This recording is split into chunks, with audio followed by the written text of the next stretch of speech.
thầy sa sau thì giá sa sau dùng cái à trong cái dùng sermon pulpit dùng cái hiện tại thì ai ăn nó quay bộ cái sa hàng là hàng bel Jesus Christ cũng phải ở san xem là ấy là mà cái điều là ấy suy nghĩ toa ta là cũng sa khazir là amaban cái phần Christian life cái phần này là bên cái mang những khazir là cái mà nên nói tu nên là cái remind them of the Saha, carefully rooted and built up in Christ in Colossians chapter 2 verse 6 and 7 kunina tom chikina holim le ham to by samina kumtel hiata hi ive boding in sin hom le ham to by sa ive kun din hom in sin hom ba Colossians chapter 2 verse 6 and 7. As you therefore have received Christ Jesus the Lord, so walk in Him, rooted and built up in Him, and established in the faith, as you have been taught, abounding in it with thanksgiving.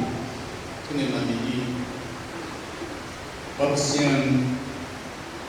Jesus Christ tuntuna takyatama tunina tate Jesus tiyakam takam Mangina mangina de hang damin nundu kubogi topa nama natapa Jesus Christ bale ba san kana kunimo koa kadam sumanu manjuni te ka inau kunin nangma tu suna topa zunku kha lam towa oma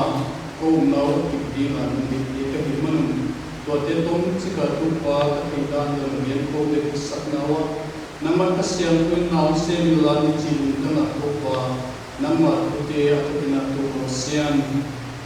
siam na no berni ni na ni tunina i mutso atina aikele om diskti ni teke pe blazre je sumi to ni ni to banam ma tu summa no taka to pa to de na i jeding michi to banam namam pi ko ding de Kawek piwa tu bangsian atwang nania ampat nania tu pa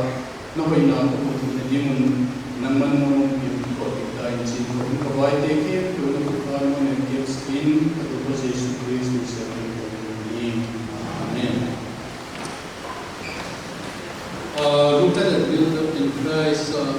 Jehia rooted and built up. Rooted yung teacher na horticulture lang, gardening lang. Low column to be side built up yung teacher na construction to be side to mo. So na realize yan ko ite siyam na di na pasya nila amite untol na ite siyam di na na sina anagi to hichi sa ina okay de wasa ay le kolosa de chika background ye zole kong chikina Utuai kesat dua hi, kosa sakom tehi, amau kolpi sunga false teachers, false teaching mana luta. Jesu hi ni khatahi ayam ina pasian dua hi Cina pianmo, harusnya ana lutina. Tuaca tu lucena Paul ina hilohi, doktrin hilohi. Jesu Christ ben asam penalian penatupi penahi. Amma sana lihat so maksa izo ondo wong pasian lagi sian lagi na wala background tong cika wong sana tebe ang din paisa itegahi ati jo relevant ma mo khadrebe ki khom na biya na Jesus Christ ben pasian dam te to kibang dana koi na om sim timaileng tuna Hindu sa ko bang azum apasian te la Jesus limbang jo koi kibang kekahi ci ko ina umma to se Christian sabto suma biya suma zungi to chibang kaka ngaidan philosophy hai ke ngaidan umbu che jo oma mo kino to te la ka ki ven na ding zombo ki pa ding ni Jesus Christ pen ama hina atupina aletna pasian tahina pen bangmaina la ke ko hi ci to ring sagina tunina ko tagle hamu ko sa ni ko dia ko sa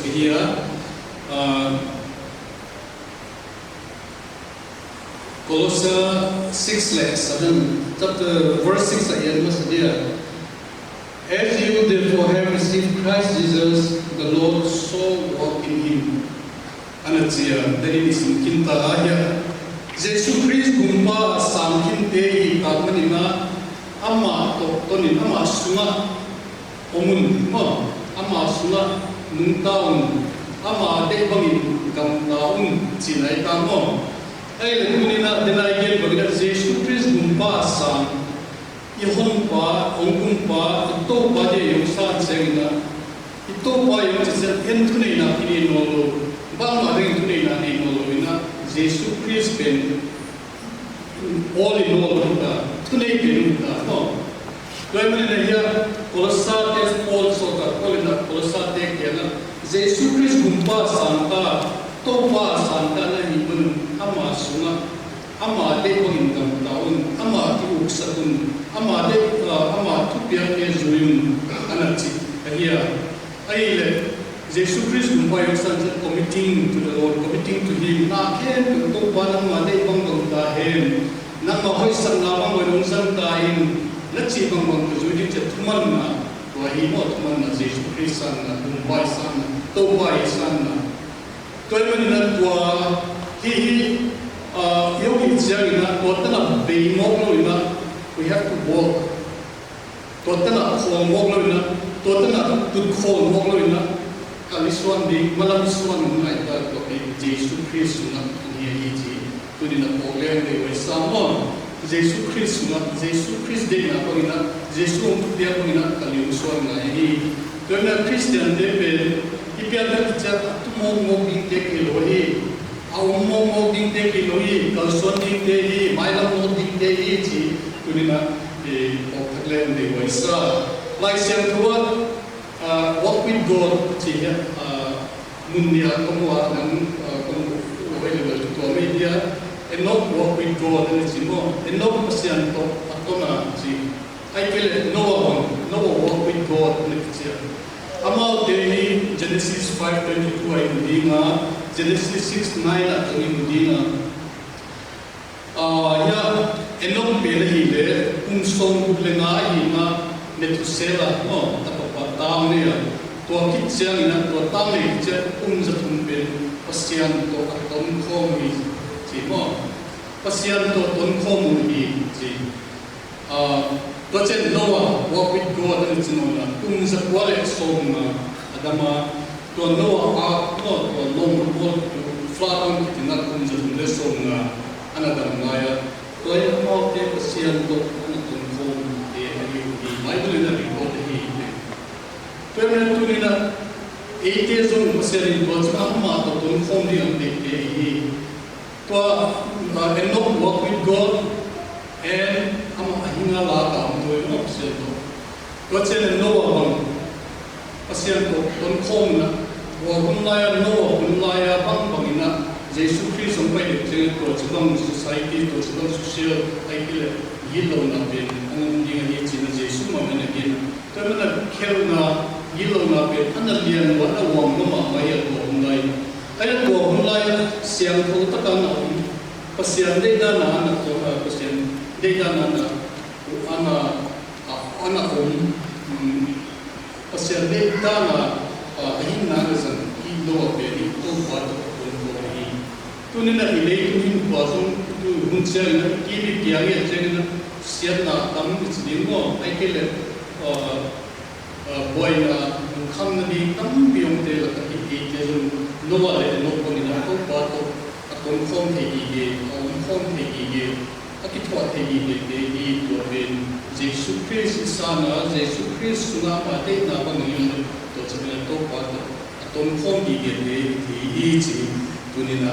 hi kanan tele de waisa to se Colossae alian na abana pa sublehang rooted and built up walk in Him atsibana rooted and built up and established in the faith as you have been taught, abounding in it with thanksgiving. And it's rooted to pisai the Chinese bamboo to pisai miracle plan and jiwa to ini ciklik yang le hamu tuai kasa to hi Chinese bamboo pen buahin atiswan to pahia mo pahia to pere titu to pahia karena ani nadi ina apo kian nadi ina kumna lai ke apo kian nadi ina magian kami tule so pela ta kongan ko cha umpo kia in pinahi bambo hile la che aya na ko kitcha ina umpo wa le apo pela ha na mo within 6 weeks 42 days at 90 feet cha auto zar mai chia here to hi deu tika as bang ka india enjoy de ina Korean zo game te ya den enjoy le to isa i punya miel to zo de zo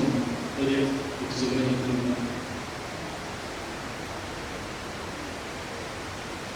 Chinese bamboo tree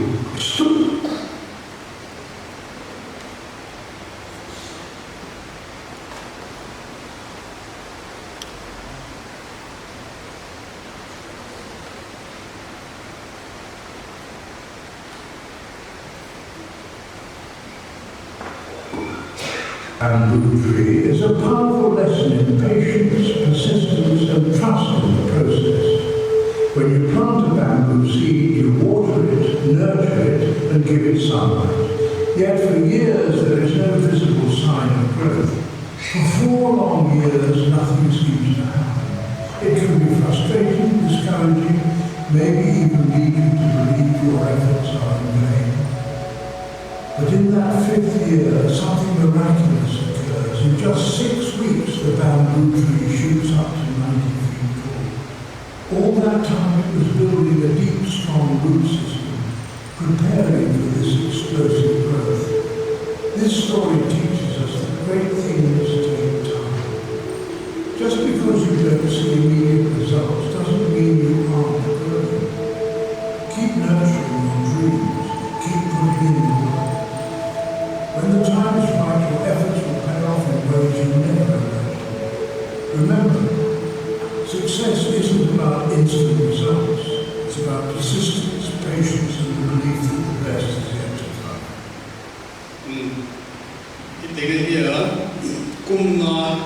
Kum katina pangmatsilo, kum liazong pangmatsilo, kum tumazong, kum liazong polo, kum na po kipan mo. Kaya nga anway lamak azumpen anak tukul mama sina kum lisum anway lamak anak tukul supina to sina kum na po kipan. Kaya to ya deeply rooted yung teacher to sabang bangdang I Christian po po yung chi nila de waisa igero ka hanggal Jesus Christ den sa yung gendia Jesus mama yung Jesus tupe pasyan tupe za sampa hanga rocky ground na himna tukul to po azum tukul lo niyok saksya na waipa si mama din sa natin igero bangdi ka to sa fast growth at kumlama kumna siya napita bang puto hiya mo siya nga it is deeply rooted po to taka root sini na asum na to taka na kintai manina to siya nga to roots day na necessary salts from the soil mo anding de pipinto pa din ako taka lato te tahi manina Om kan bang chat kan pen mang ngai ma denai bang na I pasien tu suna zum tu kam sale den cha thakalai pian tham cha pasien na sem ding ko na pasien don't expect pa follow you mo aya ma tu suna deeply rooted ding ang de chi kunina tele de vaisa likewise Christian needs to be strong in faith. The faith that is deeply rooted in the Word, that is Jesus Christ. Says to Christ na kip taka, tu taka, ที่พูดนั่นเป็นตัวเป็นนี่นั่นเป็นว่าไม่เห็นขั้นตัวนี้นะจะเห็นตัวนี้นะที่เป็นดีกว่าซะบางอย่างดีนะrooted in Christ นั่นคือ this signifies a deep personal relationship with Jesus personal relationship เนาะคริสเตียนนี่นะเป็นเยซูคริสต์ตัว relationship ไปที่จะกินagain in the voice exercising in my where believers draw their spiritual life and strength from Him. It is like a Chinese bamboo deeply rooted in the earth, receiving nourishment and stability. Jesus Christ, Ibulkuwa, Tua Zuntu Kipana, Taki Sambam Pam, spiritual footprint, Tobanam, John 15:4 and 5. Christ is the vine and we are the branches. We need to abide in Him so as to bear fruit. If we separate from Him, we shall die. John 15:4. Pasien pen len we here toina eite pen branches hi chimo ama kizom lo pe ma pen ama to omkhom lo pe ma pen sidi ki mai ge chi dunina holding up the Venezuela. Jesus Christ, the good pain, deep rooted pain, therefore, let us not be like the rocky and thorny soil. Mark 4:5-19 to rocky soil, like thorny soil upon Jesus and again. Rocky soil is one room. Kinta kinabuwa sino kinta kinpo aya sino ba ahangpen zumtu khatelo imani to chibang kini cheto mo di rutani hidadi na to rocky soil bangkini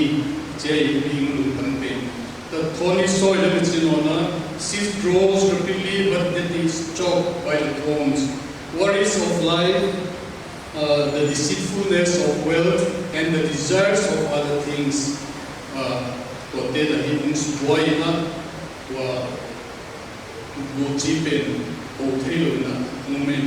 So let us be like the good soil or ground where, when hearing the word, accept it and bear fruit. Fruit tampi som buke sakat mo. Fruit muthiding na to pa to yung pamilya to pa suna zulu kanani. Jesus na John 15:4 abide in me and I in you. As the branches cannot bear fruit of itself unless it abides in the vine, neither can you unless you abide in me. Natia to sibanga se paserin ongla metani le fruitful dimo ga song di ongla metia ama to ongkhom lo pe men ga hilo di sinahi to manina Jesus Christ ka ongkhom gi ama walk in him walk in him and deep rooted in him the Christian one ko ma ni ji Jesus Christ gumpasan na pena nang naina koi but we need to walk, we need to grow, we need to Christian God to be rooted in Christ means to love Him, obey Him, to pray to Him, to worship Him, or to be joined to Him spiritually. Jaya Tuahi definition dana. Here, if rooted in Christ, as the sap of the vine flows into the branches and gives them life, so will Christ's Spirit flow into us and give us spiritual life. If rooted in Christ, tua sing kizomi na be to sing to kizomi na be tua patina ante koi mo bangte the branches are there biam ma Jesus Christ to kizomi na be ikhala ante be koi mo bangna to pa saklai na wachina khala mo khamto to de dingi asteknan de lo dimo ai ke khamte lo de lo na Jesus Christ to is jo na if we are deeply rooted in Christ, total day needs to be permanent. Kian thang ni tunina kian thang le mutwaisa pasian ni chela homai ai kile koimo banga activities at delmai bizalo na Jesus Christ kizom na pe it should be dynamic more, it should be dynamic stagnant dynamic kaidi ikhan to bidi pasian tu sunazum wa misakni pasian sunazum ikipati tuan dia koimo ni na tua abana and again to lie rooted care built up in him, built up in him, and it's built up in him. Ephesians 2:20-21 and again having built on the foundation of the apostles and prophets, Jesus Christ himself being the chief cornerstone, in whom the whole building being fitted together give into a whole temple in the Lord. He built up and it is an ongoing process of spiritual growth and maturity. Built up yung teacher is own idol kilang toto china no. So yung Christian in ko kilang toto mun kata so mo ko kilang toto ding dehi sige tunina atakin mo takle yung sa keso ka pitching ka so isi mo na Christian ko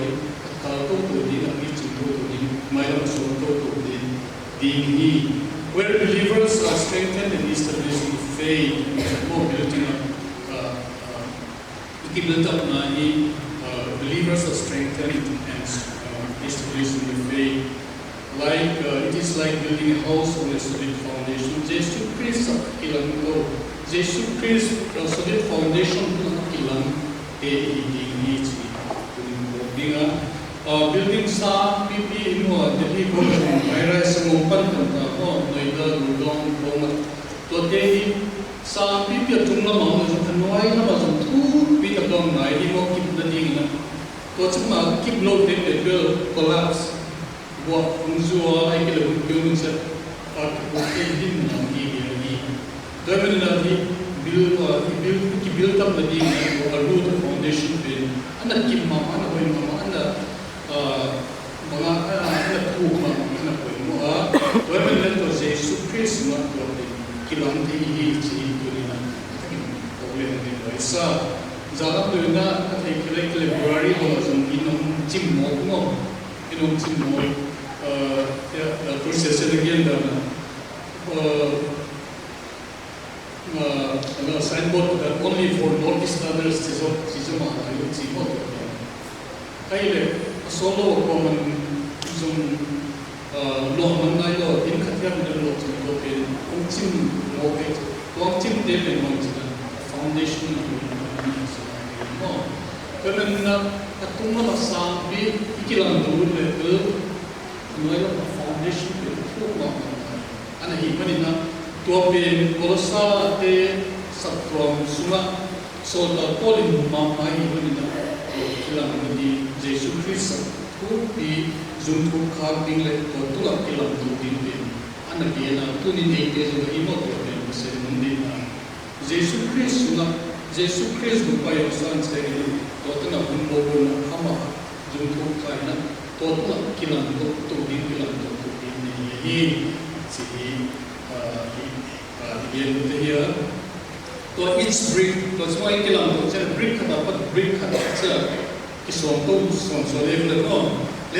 this brick representing a new aspect of faith and understanding. Pasian tu pen kata tu apa kalau kita palo dia ko koi pasian ko pan pina tu kat kita ikilang tu jena kata cakap itu dia ni tidak semua pasian tu pen apa kalau kita tu mo ai hangin tu semua ikilang tu jena brick tu nak brick tu to ite na be khata pa chong ki ongki ongsan ko de na onglia to de ongki de de he to ni na ki na abana professor established in the faith and then rooted and built up in him and and the Abba again established in the faith and this emphasizes the importance of grounding oneself in the teachings of Christ and the apostles. Jesus Christ sinsakna le apostol te sinsakna kip taka dinna to ben pai taka ground ai kip taka om na ben to ana gen na ya to ina yum ma sinsak yum na ben kip sak ko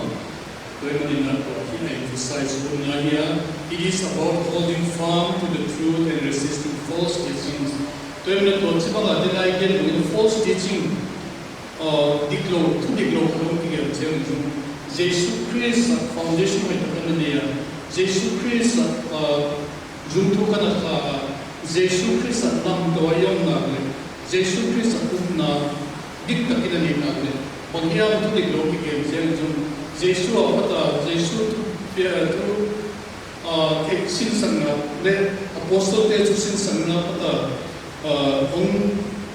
काय की नहीं ना तो पति ना Kenya, Kenya, Lokasiam, Tua, Piti, Terminator, Upna, Suna, Kiptakayum, Koimomanaye, or Church Tonton, Illumination Tonton, Pitu Selma, Zalabin Bible, Kasima, or Devanahi, and Bang Paika Life, page in the Bible, don't pick up Chataina. People yet in a month. To take on the Bible symbol, like on the no, like one of the same place, the Christian Lord and Mama Dignity, Kumbir Buddha. But there is a band against Sumana, established the faith achievement, abounding in thanksgiving and achievement. Kipana Adimi, Kipana Lundana Dimina and achievement. I did learn a spirit of gratitude and thankfulness is a natural outcome of being rooted and built up in Christ. Jesus Christ Upasana, Jesus Christ Satsuntuka, Ama Lam Toa Yonale, Toa Kipana bin natural outcome of Moko, Iva Bol Domino, Jesus Christ Sala Kipana, Osiantua Kipana, no. Anahia, when abounding in thanksgiving to Jesus, when Jesus is of Marble, Kipana, Ostiano Kipana, Kidindi, Jesus Christ, keep the Gayom Marble, keep the Gayom Marble, our company, Ostiano Kipana, thankfulness, more grace to them. Tunina, Jesus Christ, I don't know what Jibung Zayong Yuko. Jesus Christ, Punya Bukiana. Jesus Christ, Percent, Hoki, Gamma Pionai, Umkinai, Sakahin, Percent, Bana Tapa, Harin, the Puma, Hoki, Chiba, Hoki, more. He gave me sailing age, attracted in a program, they were Isai. So the conclusion is my dear. So I don't know. Football teko belandi alaya. To I mean na dunia again at being rooted and built up in you means living a life that is deeply connected to Christ. Oh, deeply connected to Christ. Yeah, growing in faith and expressing gratitude for His grace and love. As Maria again in Ilan Comia, 20 minutes, Ipian Tatsena, Jesus Christ, Umpire Sana, Tobana to Higeri, Anthony, Abatini, Mohi, Pasian to Yemdi, Lahi, see, the attack the remind of the Vaisa, Pea Tamzakena, Pasian Tobanama. Kuya dikhal kadi mungai tama tiang dundam kongka kalundam ni dunia patinang sibang magina nang unsugi cinapi na dua higit na ko ina zong pasien dilan agak zong nolo kita mo tema Christian ko tipicing nilo mai the song helo ana ina ke aya da tua patina tomba Jesus Christ omina ama tupia ke bagiam chunina to kitchen ama a zuntu khaina zuntu ki kha kitchen ama kilam to le to ina hi yuna on ko sakin sin bang chang aksana boina na sanna lumkhamna nele dona tak samna kasema kasiana kitta gaidin tarne to pan akoi moda na ate ke lampi mo sakse ni ji kuni program di wesa to chama yomom serina to pa lum nge to pa tipa nge naman they here line than here to partner is giving more thankfulness to the partner Jesus Christ to God in the age no the here is the here to everyone let us be rooted and built in Him China Tunina Jesus Christ Zuntu Kaina Allah to ni ama kipa ni wale to ba Jesus anything in wasn't purpose meaning more in wasn't meaning meaning anything I in wasn't a purpose na ito kinahingin wangdinga later na diyan